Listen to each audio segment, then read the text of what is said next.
अस्सलाम वालेकुम। Accountants, auditors and finance professional के लिए एक्सेल का यूज़ काफ़ी ज़्यादा इंपॉर्टेंट होता है। अगर आप अपनी ऑफिस प्रोडक्टिविटी में इजाफा लेके आना चाहते हैं तो एक्सेल पे आपकी अच्छी ग्रिप होनी चाहिए। तो इसीलिए अकाउंटेंट्स के लिए सबसे अहम टूल्स, फंक्शंस या फार्मूलाज कौन से हैं? 15 के करीब ऐसे फंक्शन या फार्मूला जो कि डेली लाइफ में आप यूज़ करते हैं और आपके लिए काफ़ी ज़्यादा अहम है, वो हम प्रैक्टिकल डेटा पे सीखेंगे।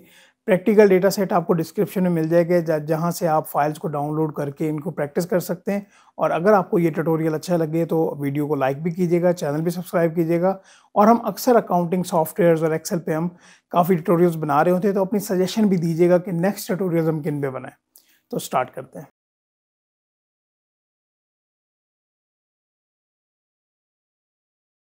ये आपके सामने एक्सेल में डेटा है जो कि हमने अकाउंटिंग सॉफ्टवेयर या ईआरपी सिस्टम से एक्सट्रैक्ट किया है और आप इसे डिस्क्रिप्शन से डाउनलोड कर सकते हैं। सबसे पहले आप नोट करें कि अगर आपके सामने क्लाइंट का डेटा आता है, अकाउंटिंग सॉफ्टवेयर या कोई भी डेटा आता है, सबसे पहले हमने उसको क्लीन करना है, सॉर्ट करना है, ताकि हम अंडरस्टैंड कर सकें कि ये डेटा है क्या, इसकी रिक्वायरमेंट्स क्या हैं और फिर हम आगे बढ़ सकें। तो इस कॉम्प्रिहेंसिव ट्यूटोरियल को स्टार्ट करते हैं। ये स्टेप बाय स्टेप होगा, इसमें 15 से भी ज़्यादा इंशाल्लाह चीज़ें आपको सीखने को मिलेंगी। सबसे पहले अगर हम इस डेटा को देखें, सबसे पहले मैं थोड़ा सा इसको और जूम कर लूँ ताकि आपको रीडेबिलिटी में कोई मसला ना हो। तो हम यहाँ पे देख सकते हैं कि इसकी कॉलम विड्थ में इशूज़ हैं। कहीं पे कॉलम विड्थ कम है, कहीं पे ज़्यादा है और यहाँ पे रोज़ में भी प्रॉब्लम है। तो सबसे पहले हम क्लीन करने के लिए हम क्या करते हैं कि इसकी जो कॉलम की विड्थ है उसको एडजस्ट कर लेते हैं। ये रोज़ एंड कॉलम्स में ये हमें साइन मिल जाता है, यहाँ पे हम क्लिक करते हैं। जो कंट्रोल ए से भी आप सिलेक्ट कर सकते हैं, लेकिन बेहतर है आप पहले डेटा को यहीं से सिलेक्ट कीजिएगा, क्योंकि अगर डेटा में ब्रेक्स होंगी, जिस तरह से अभी ये रोज़ की ब्रेक है, तो फिर वो वाली की उस तरह से काम नहीं करेगी। तो यहाँ पे डेटा को सिलेक्ट करने के बाद एक शॉर्ट की होती है हमारे पास, Alt-H-O-I। मैंने जैसे ही इसे प्रेस किया तो इसने डेटा को जो भी वर्डिंग है उस पर्टिकुलर कॉलम में उसके अकॉर्डिंगली इसको एडजस्ट कर दिया, राइट। उसके बाद हम यहाँ पे देख सकते हैं कि इस डेटा में यहाँ पे ब्रेक्स हैं, हर रो में यहाँ पे ब्रेक अवेलेबल है। तो इसका तरीका एक ये है कि हम डेटा में रहते हुए कहीं पे भी कंट्रोल जी प्रेस करें और यहाँ पे बाद में स्पेशल पे चले जाएं। जैसे हम स्पेशल पे जाएंगे तो यहाँ पे ब्लैंक्स का ऑप्शन होगा और यहाँ पे हम ओके करेंगे, तो जो भी ब्लैंक्स होंगी इस पर्टिकुलर डेटा में वो सिलेक्ट कर देगा। अच्छा, यहाँ पे इसने राइट साइड में जो ब्लैंक्स हैं उनको भी सिलेक्ट कर लिया है और जो इसमें कॉलम अवेलेबल है उसको भी सिलेक्ट कर लिया है और जो इस डेटा में ब्लैंक्स हैं उनको भी यहाँ पे जहाँ जहाँ पे होंगी एंड तक उसको सिलेक्ट कर लिया होगा। अच्छा, यहाँ पे अगर मैं कंट्रोल माइनस प्रेस करूं और यहाँ पे मैं इंटायर रोज कर दूं ना, तो यहाँ पे क्या होगा कि यहाँ पे ये जो हेडिंग है इसको भी ये रिमूव कर देगा और मैं यहाँ पे कॉलम को ऐसे रहने देता हूँ। देखिए, मैं ओके करके देखता हूँ कि क्या होता है। जैसे ही हमने ओके किया तो यहाँ पे देखें कि हेडिंग भी रिमूव हो गई है और यहाँ पे बाकी डेटा हमारे पास उस तरह से रोज भी रिमूव हो गई है। तो मैं ये चाहता हूँ कि मेरी हेडिंग रिमूव ना हो, तो उसका क्या तरीकाकार है? उसका तरीकाकार ये है कि जहाँ से डेटा आपका स्टार्ट हो रहा है आप वहाँ से इसको सिलेक्ट करें, कंट्रोल शिफ्ट और फिर डाउन एरो से नीचे आते जाए जहाँ तक आपका डेटा अवेलेबल है। तो यहाँ पे हमें ये भी पता चल जाएगा कि हमारा डेटा एक्चुअली कितनी रोज पे एग्जिस्ट करता है।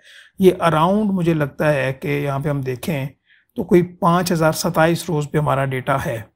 जहाँ तक डेटा है हमने वहाँ पे सिलेक्शन कर ली और फिर यहाँ पे मैं प्रेस करूँगा कंट्रोल जी, फिर स्पेशल पे जाएंगे। स्पेशल पे जाने के बाद ब्लैंक सिलेक्ट करेंगे, फिर ओके करेंगे और फिर यहाँ पे जो रोज होंगी कंट्रोल माइनस, क्योंकि ये देखिए सिलेक्शन हो चुकी है, कंट्रोल माइनस, और सिर्फ मैं कहता हूँ कि रोज में डिलीट करूँ जो ब्लैंक है और यहाँ पे जो कमीशन वाला कॉलम है मैं इसको डिलीट ना करूँ। तो यहाँ पे मैंने ओके कर दिया। तो अभी यहाँ पे जो भी हमारे पास प्रॉब्लम थे ऑटो एडजस्ट वाले, जिसमें कॉलम का प्रॉब्लम था और स्पेस का प्रॉब्लम था, वो हमने ठीक कर लिया। लेकिन यहाँ पे हमारे पास रोज का प्रॉब्लम अवेलेबल है कि यहाँ पे रोज का जो साइज है कहीं पे छोटा है कहीं पे बड़ा है। तो उसके लिए भी हमारे पास शॉर्ट की होती है Alt-H-O-H, ठीक है, जिससे हम रो की जो हाइट है उसको एडजस्ट कर सकते हैं। तो यहाँ पे अभी है 45.6, तो यहाँ पे मैं एज्यूम करता हूँ कि मैं यहाँ पे 17.5 जो है ना ये रो हाइट कर देता हूँ और इसको मैं यहाँ पे ओके कर देता हूँ। अभी जो भी हमारे पास डेटा है, सॉरी मुझे यहाँ पे दोबारा से इसको सिलेक्ट करना चाहिए और फिर Alt-H-O-H प्रेस करना चाहिए। तो फिर क्या होगा, 17.5 जैसे ही मैं प्रेस करूंगा तो यहाँ पे जितना भी हमारे पास डेटा अवेलेबल है उसका जो साइज है वो इस पर्टिकुलर साइज पे फिट हो जाएगा। क्लियर होगी बात? अच्छा, उसके बाद हम आगे बढ़ें तो यहाँ पे डेट वाले ये जो कॉलम है इसमें हमें यहाँ पे नंबर मिल रहा है, तो ये भी गलती है। इसके दो तरीकाकार हैं। नंबर 1 ये है कि यहाँ पे होम टैब में यहाँ पे हमें नंबर वाला एक सेक्शन मिल जाता है। यहाँ पे हम क्लिक करें तो यहाँ पे हमारे पास शॉर्ट डेट, लॉन्ग डेट का ऑप्शन मिल जाता है। तो यहाँ पे आप शॉर्ट डेट प्रेस कर सकते हैं। अगर आपको ये फॉर्मेट नहीं चाहिए तो आप, हमारे पास एक की होती है, अकाउंटेंट्स को ये ज़रूर पता होना चाहिए, कंट्रोल 1 प्रेस करेंगे तो यहाँ पे बेशुमार हमारे पास आगे डिटेल्स आ रही होती है। यहाँ पे डेट पे सेक्शन में जाके जो भी यहाँ पे आपको फॉर्मेट बेहतर लगे वो यहाँ पे आप सिलेक्ट कर सकते हैं। लेट्स से मैं यहाँ पे ये वाला फॉर्मेट सिलेक्ट करता हूँ और इसको ओके कर देता हूँ, तो यहाँ पे क्या होगा, फॉर्मेट अकॉर्डिंगली मेरा चेंज हो जाएगा। तो यहाँ पे हमने 2-3 तरीकाकार ये सीख लिए, राइट। अच्छा, यहाँ पे अभी हमारे पास पहली शीट तो ये है, यहाँ पे शीट 1 लिखा हुआ है, तो इसको मैं नाम दे दूंगा मेन शीट, या आप इसको लीड शीट दे सकते हैं, या सेल्स डेटा है तो इसको सेल्स डेटा का नाम दे देंगे, जो भी डेटा है। अभी हम यहाँ पे देखें, पहला कॉलम हमारे पास डेट का है, दूसरा हमारे पास है ट्रांजैक्शन आईडी, आगे हमारे पास कस्टमर के कोड्स आ रहे हैं, एम्प्लॉयज के कोड्स आ रहे हैं, सेल्स अमाउंट आ रही है, कमीशन आ रही है और कमीशन की अमाउंट आ रही है। अगर इस डेटा को देखें तो हमें थोड़ी बहुत अंडरस्टैंडिंग हो रही है कि क्लाइंट हमसे क्या चाह रहा है कि भाई आप सबसे पहले तो एक यहाँ पे कमीशन परसेंटेज लेके आए, कमीशन की टोटल अमाउंट देखें, फिर यहाँ पे कोई अगर एम्प्लॉयज वाइज डेटा बना लें, कस्टमर वाइज डेटा बना लें, टोटल सेल्स निकालें। तो ये हमारे पास किस तरह से हम इसको बेहतर करेंगे फॉर्मूलाज की मदद से भी, और किस तरह से हम इसको ऑटोमेशन में लेके जाएंगे वो भी देखिएगा, राइट। अगर हम यहाँ पे दूसरी शीट में आए तो दूसरी शीट में यहाँ पे हमारे पास जो नेम्स गिवन है वो है हमारे पास ये क्या, ये कस्टमर्स के नेम्स हैं। यहाँ पे हमने क्या किया कि इनके सबसे पहले इनके कोड्स आ रहे हैं, फिर हम इनके नाम आ रहे हैं। तो यहाँ पे सबसे पहले तो हमारी ये रिक्वायरमेंट होगी कि यहाँ पे कोड के आगे कस्टमर का नेम भी आ जाए, तो यहाँ पे हम एक कॉलम ऐड करें, कस्टमर का नेम लेके आए, और यहाँ पे फॉर्मूला क्या लगेगा, वी लुकअप का लगेगा। तो यहाँ पे हम क्या करेंगे, यहाँ पे मैं इसको नाम दे देता हूँ जी, सॉरी, एम्प्लॉयज के नेम या कस्टमर के नेम है, एम्प्लॉयज के नेम है, ई से स्टार्ट हो रहा है। तो यहाँ पे मैं क्या देता हूँ जी, एम्प्लॉयज नेम में इसको दे देता हूँ। आगे थर्ड वाली शीट में जाते हैं तो यहाँ पे मेरे पास कस्टमर्स के नेम आ रहे हैं, तो ये भी वैसे ही होगा, इसमें कंपनीज भी होंगी, एओपीज भी होंगी, जो भी होगा। तो यहाँ पे मैं कस्टमर्स के नेम यहाँ पे लिख देते हैं, कस्टमर्स नेम्स। और चौथी शीट में क्या गिवन है उसको हम देख लेते हैं। इसको मैं थोड़ा सा अगर जूम करूं तो यहाँ पे हमें ये बताया जा रहा है कि अगर अमाउंट की रेंज 1000 से लेके 0 से लेके 1000 तक हो तो कमीशन परसेंटेज 1 बनेगी, 1% बनेगी। अगर 1001 से लेके 5000 तक हो, मिसाल के तौर पे जो भी यहाँ पे मेन शीट में हमारे पास एम्प्लॉयज़ आ रहे हैं, अगर ये एम्प्लॉयज़ और ये सेल्स अमाउंट को देखा जाए तो यहाँ पे ये उन्होंने ब्लॉक हमें दे दिया कि अगर इस रेंज में अगर ये फॉल करेगी ना तो उनके अकॉर्डिंगली आगे ये परसेंटेजेस होंगी। तो यहाँ पे सबसे पहले हमें परसेंटेजेस भी लेके जानी पड़ेंगी। तो सबसे पहले हम यही वाला फॉर्मूला लगा लेते हैं ताकि हमारे लिए आसानी हो जाए। तो यहाँ पे मैं मेन शीट पे जाता हूँ जी, यहाँ पे कमीशन पे आते हैं, ठीक है। यहाँ पे हम एक फॉर्मूला लगाते हैं, is equal to V lookup press किया। यहाँ पे लुकअप वैल्यू क्या है, ये हमारे पास सेल्स अमाउंट है, ये मैंने यहाँ पे लेके आया, कॉमा प्रेस किया। आगे यहाँ पे टेबल अरे में जाएंगे जहाँ पे हमारे पास ये डेटा अवेलेबल है। तो यहाँ पे मैंने इस डेटा को सिलेक्ट कर लिया, F4 मतलब कि इसको फिक्स कर लिया ताकि इसकी जो रेंजेस हैं वो ऊपर नीचे ना हो, ठीक है। कॉमा प्रेस करते हैं और यहाँ पे आगे ये पूछ रहा है कि आपका कॉलम इंडेक्स क्या है, हमें परसेंटेज चाहिए। तो यहाँ पे कॉलम इंडेक्स उस पर्टिकुलर टेबल में 1, 2 और 3, ये 3 बनता है। तो यहाँ पे मैंने 3 प्रेस किया, कॉमा प्रेस करेंगे और यहाँ पे ये कह रहा है कि आपको एग्जैक्ट मैच चाहिए या अप्रोक्सीमेट मैच चाहिए, क्योंकि यहाँ पे रेंज गिवन है कि 5000 से लेके 10,000 तक हो, तो हमें एग्जैक्ट नंबर का नहीं पता। तो हम यहाँ पे अप्रोक्सीमेट मैच में जाएंगे विच इज ट्रू। यहाँ पे हम ब्रैकेट क्लोज करेंगे और एंटर कर देंगे। यहाँ पे देखें हमने वहां पे उस शीट से यहाँ पे क्या क्या कर लिया, हमने यहाँ पे कमीशन लगा ली और यहाँ पे डबल क्लिक किया तो नीचे ये फॉर्मूला कॉपी हो गया। ही मैं परसेंटेज पे क्लिक करूंगा तो परसेंटेज बन गई और यहाँ पे मैं कहता हूँ कि हमारे पास डेसिमल में भी आ जाए कि एग्जैक्टली परसेंटेज कितनी बनती है, तो हमारे पास ये आ गया। अच्छा, इसके बाद जो अगला काम होता है कि जैसे ही हम डेटा में नीचे आते हैं ना तो हमारे पास हेडिंग गायब हो जाती है। तो यहाँ पे हमने क्या करना है, यहाँ पे आए, हेडिंग के नीचे यहाँ पे आप सिलेक्शन करें, व्यू में आएंगे और यहाँ पे फ्रीज पेन वाले ऑप्शन में फ्रीज पेन कर दें, या आप टॉप जो यहाँ पे अगर हम टॉप रो को भी फ्रीज करें तो हमारा काम चल जाएगा। तो यहाँ पे मैं इस तरह जब क्लिक करूंगा तो जितना भी हम नीचे आ जाएं तो हमारे पास जो हेडिंग है वो वैसी की वैसी रहेगी, ठीक है। तो यहाँ पे थोड़ी सी फॉर्मेटिंग पर्पस के लिए, हालांकि फॉर्मेटिंग में यहाँ पे उस तरह से नहीं करना चाह रहा, मैं क्या करता हूँ कि थोड़ा सा इसको कलरिंग में भी इजाफा कर देता हूँ कि इसको मैंने डार्क ब्लू कर लिया और यहाँ पे जो कलर है इसको मैंने व्हाइट कर लिया ताकि थोड़ी सी जो हमारी प्रेजेंटेशन है वो बेहतर हो जाए। अच्छा, यहाँ पे ऑलरेडी हमारे पास फॉर्मूला लगा हुआ है, हम यहाँ पे फॉर्मूला लगा लेते हैं। सबसे पहले मैं इसको डिलीट कर लेता हूँ, ठीक है। Is equal to this sale amount multiply by this commission percentage. तो हमारे पास ये कमीशन की परसेंटेज आ गई और यहाँ पे जब हम क्लिक करेंगे तो नीचे तक ये फॉर्मूला कॉपी हो जाएगा।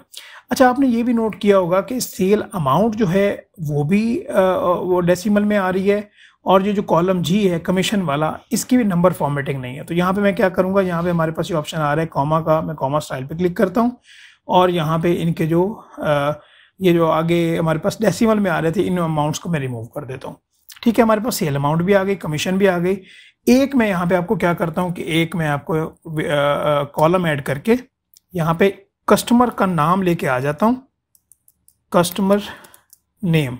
ठीक है, ताकि आपको फॉर्मूले का पता चल जाए, लेकिन एम्प्लॉयज़ का नेम आपने खुद लेके आना है।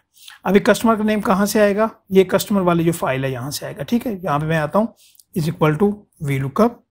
ठीक है जी, और यहाँ पे ये मैंने सिलेक्ट किया कस्टमर, ये जो लुकअप वैल्यू है, कॉमा प्रेस किया। आगे टेबल रे में जाते हैं तो हमने यहाँ पे ये टेबल रे सिलेक्ट कर लिया, स्टार्ट से लेके एंड तक, इसको F4 करके फिक्स कर लिया, कॉमा कॉलम इंडेक्स ये पूछ रहा है, तो इस टेबल में ये दूसरे नंबर पे आ रहा है, दूसरा। यहाँ पे मैं 2 प्रेस करूँगा, कॉलम कॉमा, और ये पूछ रहा है कि एग्जैक्ट मैच चाहिए या आपको अप्रोक्सीमेट मैच। तो यहाँ पे मैं कहता हूँ कि एग्जैक्ट कस्टमर कोड के आगे जो कस्टमर का नेम है वही है, तो मैंने फॉल्स, या यहाँ पे आप 0 भी प्रेस कर सकते हैं, ब्रैकेट क्लोज की और एंटर कर दिया। तो जैसे ही मैंने यहाँ पे देखा तो ये देखें दूसरी शीट यहाँ पे हमारे पास डेटा आ गया। ये हमारे पास आगे जो कस्टमर के जिन नेम्स हैं वो भी हमारे पास आ चुके हैं। इसी तरह से आप एम्प्लॉयज़ के जो नेम्स हैं वो भी लेके आ सकते हैं। यहाँ पे जो सेल अमाउंट है मैं नीचे आता हूँ और यहाँ पे मैं क्या करता हूँ कि यहाँ पे ऑल्ट इक्वल हमारे पास एक शॉर्ट की होती है जिससे ये हमें सेल का टोटल सम करके दे देगा। इसी को आप कॉपी करें, कॉपी, और यहाँ पे जो कमीशन अमाउंट है वहाँ पे आप लगा लें। हमारे पास टोटल सेल्स अमाउंट भी आ गई है, टोटल कमीशन अमाउंट भी आ गया, लेकिन यहाँ पे हमारा जो काम है वो ख़त्म नहीं हुआ। ये बात नोट कीजिएगा, अभी हमारा काम ख़त्म नहीं हुआ, अभी हमारा काम रहता है। ठीक है, अभी मैं क्या करता हूँ कि अगर रिक्वायरमेंट ये है कि मुझे पता चले कि कौन से कस्टमर की तरफ से हमें ज़्यादा सेल्स हुई हैं, कस्टमर का नाम, यहाँ पे मैं क्या करता हूँ, मैंने यहाँ पे कॉपी किया सभी उस पूरे डेटा को जो कि 5000 रोज़ हैं। मैं आगे आया, यहाँ पे कंट्रोल V कर दिया, यहाँ पे मैंने यहाँ पे मुझे कंट्रोल V मैंने किया, तो मैंने असल में क्या गलती हुई है मैं आपको बताता हूँ। ये कंट्रोल C किया क्योंकि ये वाला फार्मूला था, तो उसने यहाँ पे पूरा का पूरा फार्मूला कॉपी कर दिया था। देखें पूरा फार्मूला कॉपी कर दिया था, जो कि गलती थी। यहाँ पे हमें पेस्ट स्पेशल करना चाहिए था, कॉपी हमने ऑलरेडी किया हुआ है, ऑल्ट ESV। ठीक है, मैं दोबारा से कॉपी कर लेता हूँ, कंट्रोल C, और यहाँ पे आएंगे ऑल्ट ESV। तो यहाँ पे हमने पेस्ट स्पेशल उसको कर दिया। अभी ये पूरा का पूरा डेटा सिलेक्टेड है और यहाँ से हमने जो डुप्लीकेट्स हैं उनको रिमूव करना है, ताकि हमें पता चले कि यूनिक वैल्यूज आ जाएं और फिर हमें पता चले कि इस पर्टिकुलर कस्टमर की कितनी सेल बनती है। यहाँ पे हमारे पास डेटा में जाएंगे तो फिर भी आपके पास डुप्लीकेट्स का ऑप्शन आता है, अदरवाइज एक शॉर्ट की होती है जी, ऑल्ट AM प्रेस करेंगे तो ये पूछ रहा है कि कॉलम J, यहीं जो सिलेक्शन है यहीं से आप रिमूव करना चाहते हैं, बिल्कुल ऐसे ही। यहाँ पे मैं ओके करता हूँ और इसने मुझे बता दिया कि ये तकरीबन कोई 4695 हमें डुप्लीकेट्स मिले हैं और 300 जो हैं हमारे पास ये यूनिक वैल्यूज हैं। तो मैंने कहा ठीक है, थैंक यू। और अभी इसकी हम ऑटो एडजस्ट कैसे करते हैं, विड्थ की, ऑल्ट HOI। ठीक हो गया जी। अभी यहाँ पे हम फॉर्मूला लगाएंगे, देखिएगा क्या फॉर्मूला लग रहा है।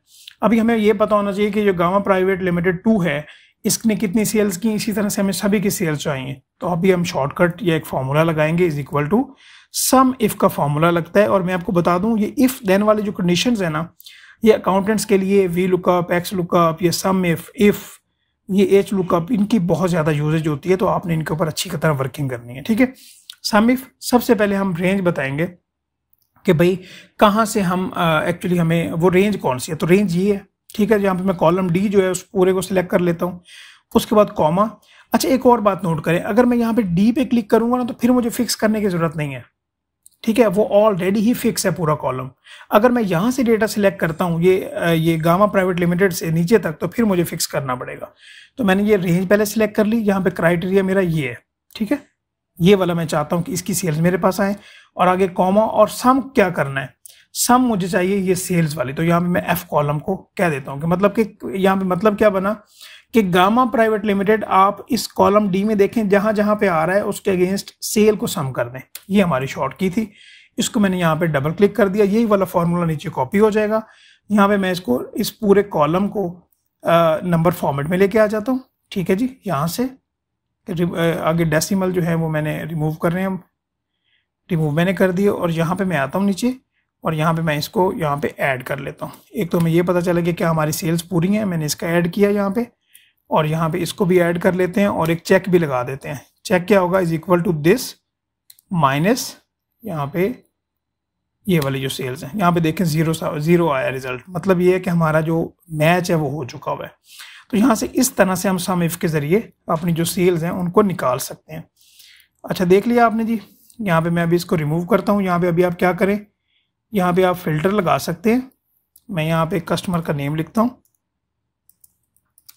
कस्टमर, ये स्पेलिंग की मिस्टेक होगी तो काइंडली आप उसको इग्नोर कीजिएगा। यहाँ पे जी सेल्स हो गई, सॉरी, ठीक है जी। यहाँ पे मैं इसका लगाऊंगा फिल्टर। यहाँ पे हमारे पास ये फिल्टर का ऑप्शन होता है, यहाँ से आप फिल्टर लगा सकते हैं। और यहाँ पे मैं क्या करता हूँ कि यहाँ पे हम ये कहता हूँ कि यहाँ पे सबसे ज़्यादा जो सेल्स है ना, ठीक है, लार्जेस्ट टू स्मॉलेस्ट, हमें वो उस तरह से करके दे दी। तो हमें यहाँ से ये पता चल गया कि दानिश मलिक साहब की तरफ ज़्यादा सेल्स हैं, और इस तरह नीचे आते जाएंगे तो हमारे पास सेल्स बनती जा रही हैं। इस तरह से आप यहाँ पे जो एम्प्लॉयज़ वाइज जो कमीशन है वो भी लेके आ सकते हैं। तो इस तरह से आपने सम इफ का फॉर्मूला लगाना है। अगर आप ये नहीं चाहते तो इससे भी हमारे पास एक एडवांस फीचर अवेलेबल होता है, वो मैं आपको बता देता हूँ, और वो होता है पिवट टेबल्स का। वैसे मैं उसका भी आप बेसिक ओवरव्यू दूंगा, वो भी बहुत ज़्यादा बेहतरीन होगा। अगर आप चाहेंगे मुझे कमेंट्स में बताएंगे तो उसके ऊपर एक मैं पूरा ट्यूटोरियल भी बना दूंगा कि पिवट टेबल को एडवांस लेवल पे कैसे यूज़ करते हैं। तो इंसर्ट के ऑप्शन पे जाते हैं, यहाँ पे पिवट टेबल का ऑप्शन आ रहा है, मैं यहाँ पे क्लिक करता हूँ। ये मुझसे पूछ रहा है कि पिवट टेबल आप न्यू शीट पे ऐड करना चाहते हैं। बिल्कुल, मैं न्यू पे ऐड करना चाहता हूँ, और इसने ऑलरेडी पूरे डेटा की सिलेक्शन कर लिया है। मेक श्योर कि पूरा डेटा सिलेक्टेड हो। तो यहाँ पे मैंने इसको कर लिया जी ओके। ठीक है, जैसे ही मैंने ओके किया तो यहाँ पे आप देखें लेफ्ट साइड, ये राइट साइड पे हमारे पास ये डिटेल्स आ रही हैं। मैं यहाँ पे लेट से सबसे पहले ये करता हूँ कि मेरे पास आ जाए जी एम्प्लॉयज़ के कोड में लेके आ जाता हूँ जी रोज़ में। ठीक है, अब मेरे पास एम्प्लॉयज़ के कोड जो है वो फिल्टर होके डुप्लीकेट नहीं होंगे, उसमें जो यूनिक वैल्यूज़ होंगी वो आ गई हमारे पास। उसके बाद यहाँ पे मैं कहता हूँ कि मेरे पास जो कमीशन की है वो मेरे पास यहाँ पे वैल्यूज़ में आ जाए। तो यहाँ पे ये देखें हमारे पास जो कमीशन है वो अकॉर्डिंगली वैल्यूज़ में आ गई है, जो कि हमारे पास ये अमाउंट बन रही है। कॉलम बी पे आए, होम पे आए, इसको आप यहाँ पे कॉमा स्टाइल और यहाँ पे डेसिमल रिमूव कर दें। मैं इसको थोड़ा सा जूम करता हूँ ताकि आपको क्लैरिटी आए। यहाँ से इससे बेहतरीन तरीके से आप प्ले अराउंड कर सकते हैं। ठीक है जी, यहीं पे आप एम्प्लॉयज़ के डेटा को लेते हुए अगर हमारे पास कोई रीजन्स हों या कोई भी और डिटेल्स हो तो हम फर्दर एनालिसिस में जा सकते हैं। तो इस तरह से हमें स्टार्ट से लेके एंड तक अपना एनालिसिस करना है, और जो हमारी रिक्वायरमेंट हो हम उसको दे सकते हैं। यहाँ से अगर आप उठा के इसको बाहर की तरफ फेंकेंगे तो अकॉर्डिंगली क्या होगा कि वो उसकी रिमूवल हो जाएगी। मैं आपको एग्जांपल देता हूँ। लाइक मैं सम यहाँ पे उठाया, मैंने इसको रिमूव कर दिया, और यहाँ पे मैं इसको सिर्फ कमीशन की परसेंटेज लेके आ जाता हूँ कि मुझे पता चले कि हर बंदे की कमीशन की क्या परसेंटेज बनती है, तो वो यहाँ पे ये आ रही है। ठीक है, आपको क्लैरिटी आ गई। तो आई होप कि आपको यहाँ पे सीखने का मौका मिला होगा। अगर आप फर्दर अपनी स्किल्स को बूस्ट करना चाहें तो आपको डिस्क्रिप्शन में डिटेल्स मिल जाएंगी, और हमने अकाउंटेंट्स के लिए बहुत प्रैक्टिकल डेटा पे काम किया है, कुछ ट्रेनिंग्स बनाई हैं। अगर आप वो उसमें इंटरेस्टेड हो तो आप देख सकते हैं। Thank you so much. अल्लाह हाफ़िज़।